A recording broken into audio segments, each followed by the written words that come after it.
എല്ലാവർക്കും നമസ്കാരം. ഞാൻ 2 മാസം മുന്നേ ഒരു വീഡിയോ ഇട്ടിട്ടുണ്ടായി. ഞങ്ങൾ ഒരു ഗ്രോ ബാഗ് കൃഷിയാക്കുന്നതിനെ കുറിച്ചിട്ട്, ഗ്രോ ബാഗ് എങ്ങനെ നിറക്കുന്നതെന്നല്ല പറഞ്ഞിട്ട്. അപ്പം നമ്മൾ നട്ട തൈയെല്ലാം എന്തായിട്ട് നോക്കണ്ട, അതിലെല്ലാം കുറച്ച് കായ് പിടിച്ചിന്. അപ്പോൾ നിങ്ങൾക്കൊന്നത് കാണിച്ചു തരാൻ വേണ്ടിയിട്ട് ഈ വീഡിയോ ഞാൻ ഇട്ടത്. ഒന്ന് നോക്കാമല്ലോ, ഞങ്ങളെ കായെല്ലാം അങ്ങനെ എടുത്തോളാം, അതിനായിട്ട് നോക്കാമല്ലോ. ഇത് വെണ്ടക്ക, നല്ല നാടൻ വെണ്ടക്ക മാത്രം എന്തറിയാം. തൈയെല്ലാം നല്ലതായിട്ടുണ്ട്. ഫസ്റ്റ് ഇവിടെ ഞങ്ങളെ മുറ്റത്ത് വെയിൽ നല്ലോണം കുറവ്, മാവിൻ്റെ ചിക്കുൻ്റെ എല്ലാം നഗലായിട്ട് അത്ര കായ് പിടിച്ചിന്. കായ് പിടിച്ചിന് അപ്പം എൻ്റെ കൊടി ഞാൻ ഉള്ളിട്ട് എടുത്ത് പുതു പിടിച്ചിട്ടുണ്ടായി. എന്താ നോക്കറോ, നല്ല കായുണ്ട്. ഇത് ഞാൻ കാസർഗോഡ് കൃഷി ഓഫീസിൽ നിന്ന് കൊണ്ടുവന്ന, കർണക്കാടിലുണ്ട് കൃഷി ഫോറമിൽ നിന്ന് കൊണ്ടുവന്ന കായ് ഇതെല്ലാം. വെണ്ടക്കായ് ഞാൻ പുറത്ത് കുറച്ച് വിത്ത് ഇട്ടിട്ട് ആക്കിന്, അത് നിങ്ങൾക്ക് ഞാൻ കാണിച്ചു തരാം. ഇത് തൈ കൊണ്ടുവന്നിട്ട് നട്ടത്. വെയിൽ കുറവായതുകൊണ്ട് ഇവിടെ തൈ നല്ലതായിട്ടില്ല. അങ്ങനെ ഞാൻ ബയ്യൊക്കെ എന്താക്കി, ബൾപ്പൊന്ന് പുറത്തെടുപ്പിട്ട് വെയിലുണ്ട ജാഗയിൽ ബയ്യൊക്കെ നട്ടിന്.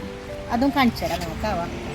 ഈ വെണ്ടക്കായലുണ്ടല്ലോ വേഗം കായ് പിടിക്കുന്നു. വെണ്ടക്കായ്ക്ക് തൈക്ക് ആയുസും ജാസ്തി ഇല്ല, കായ പിടിക്കുന്ന വേന് തൈ ചത്തിട്ടും പോകുന്നു. ഇപ്പം വേനിപ്പോൾ ഇത് 1.5 മാസത്തിൽ ഇതിൽ കായായിട്ട് ആയില്ല, കറി വെക്കാൻ കിട്ടില്ല 1.5 മാസത്തിൽ. അപ്പോൾ ഞങ്ങളെ ബൈനിങ്ങൻ്റെ തൈ വെക്കാൻ നോക്കിയാൽ ബൈനിങ്ങെല്ലാം കായ് വരുന്ന അത്ര ആണെങ്കിൽ ബൈനിങ്ങെല്ലാം എന്താ പറയുക, പിടിക്കാൻ വരിപ്പിടി ബൈന്ന് 2 മാസമെല്ലാം കഴിയുന്നു.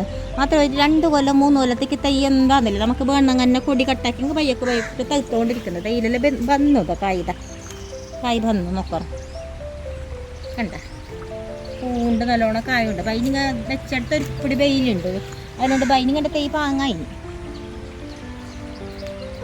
ഇതെൻ്റെ ടൊമാറ്റോൻ്റെ തൈ നോക്കും.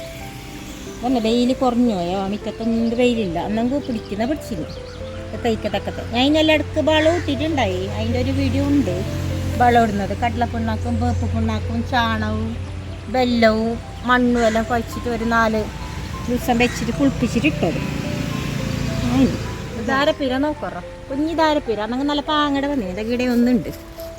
പിന്നെ വള്ളിയിൽ ചെറുതുണ്ട്, കുഞ്ഞൊരു 2-3 ആയിട്ടുണ്ട്. കുറച്ച് സ്ഥലം വെളി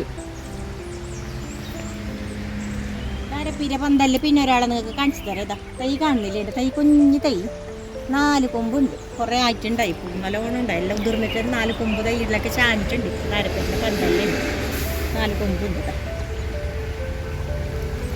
പട്ടലക്കായൻ്റെ തൈ, ഞാൻ പട്ടലക്കായ ഇത് സുറുവായിട്ട് വെച്ചേ. ഇതിൻ്റെ എങ്ങനെ പൂ വരുന്ന കായ് വരുന്ന ഐഡിയ അല്ല. പൂ കാണുന്നുണ്ട്, പൂ കാണുന്നു. വള്ളിക്ക് ഇതാ പന്തലിക്കല തൈ പോയി, അത്ര കായ് കാണുന്നില്ല. ആയിക്കൊണ്ടെന്ന് തോന്നുന്നു. ഇനി ഇത് ഞാൻ ആദ്യമായിട്ട് വെച്ചത്. ഇവിടെ ഞാൻ അൾത്തണ്ട തൈയും വെച്ചിട്ടുണ്ടായിരുന്നു, 5-6 തൈ വെച്ചിന്. തൈയല്ല വിത്തിട്ടിട്ട് മുളച്ചിട്ടൊക്കെ അതിന് ഇനി ഊന്നല് കൊടുത്തിന്. ഇനിയിപ്പോൾ കുറച്ച് മീത്ത വന്നും ഒരുപ്പിടി എല്ലാം പന്തല് പോലെ ആക്കിയിട്ട് കൊടുക്കണം. പന്തല് വേണമായിട്ടില്ല, ഊന്നല് കൊടുത്തിട്ട് വള്ളി കെട്ടിയെങ്കിൽ അടുത്തൊക്കെ വളർന്നുള്ളൂ. മീത്ത വന്ന് ഇനി മീത്ത വരുന്നു. പച്ചക്കറിൻ്റെ തൈൻ്റെ അടിയിൽ ഇതൊരു സംഗതി ഉണ്ട്, സ്പെഷ്യൽ സാധനം. ഇത് വേറെ ആപ്പിൾ എന്ന് പറയുന്നത്. ഇത് നമ്മൾ ഇവിടുന്ന് ഇപ്പോൾ അടുത്ത പറശ്ശിനി കട പോയിട്ട് വരുമ്പോൾ ഒരു നഴ്സറിക്ക് പോയിട്ട് എടുത്ത വേറെ ആപ്പിൾ നെല്ല്. അവിടെ ഇങ്ങനെ കശി പകിരിയെന്നല്ല, കുറച്ച് വലുതാന്ന്, നല്ലോണം വലുതാന്ന്. ഇത് ബൊഗിരിനെ കാണിക്കുമ്പോൾ എൻ്റെ ചിക്കുവിന് ബേജാറായി. ചിക്കു നട്ടിട്ട് കുറേ കൊല്ലം, ഇത് മാത്രം ഇങ്ങനെ നിലത്തില്ലാന്നാണ് കേന്ന് പറിക്കാനല്ല നല്ല എളുപ്പം. വലുതാന്നില്ല ചിക്കു, ചെറിയ ചിക്കു. അന്നൊക്കെ നല്ല മധുരം, തിന്നാൻ നല്ല പാങ്ങുണ്ടാവും. നിലത്തിലെണ്ണാന്ന പോലെ പറിക്കാനും സുലാഭവും. ഇത് ഞാൻ പുറത്ത് നട്ടിനെ. ഇത് എപ്പോഴും വെയിൽ കൊള്ളുന്നുണ്ട് നോക്കറോ. തൈ നല്ല പാങ്ങല ആരോഗ്യത്തിൽ വന്നതിന് വെണ്ടക്കായും നല്ല ഉണ്ട്. പുറത്തൊരു 5-6 തൈ ഇങ്ങനെ ഗ്രോ ബാഗിൽ നട്ടിട്ടുണ്ട്.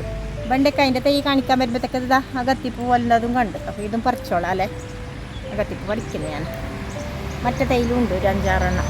ഞങ്ങളുടെ രാമഫലത്തിൻ്റെ തൈ സുറുവായിട്ടായത് ഇക്കുറി ഒരു 10-12 കാണുന്നു. വലുതായിട്ട് ആ വെളിയാണ് അത്ര. ഓരോരോ മിറ്റത്ത് ഇങ്ങനെ ഓരോരു കായ് പിടിച്ചിട്ട് കാണുമ്പോൾ അതിനെ നോക്കാനും അതിനെ പറിക്കാനുള്ള സന്തോഷം അത് വേറെ തന്നെയല്ലേ. നിങ്ങളുടെ ഇങ്ങനെ എന്തെങ്കിലും കായ് ഉണ്ടെങ്കിൽ നിങ്ങൾ കമൻറ്റ് ബോക്സിൽ വന്നിട്ട് പറയാവാ. വീഡിയോ ഇഷ്ടപ്പെട്ടെങ്കിൽ എല്ലാവരും ലൈക്ക് ആക്കും.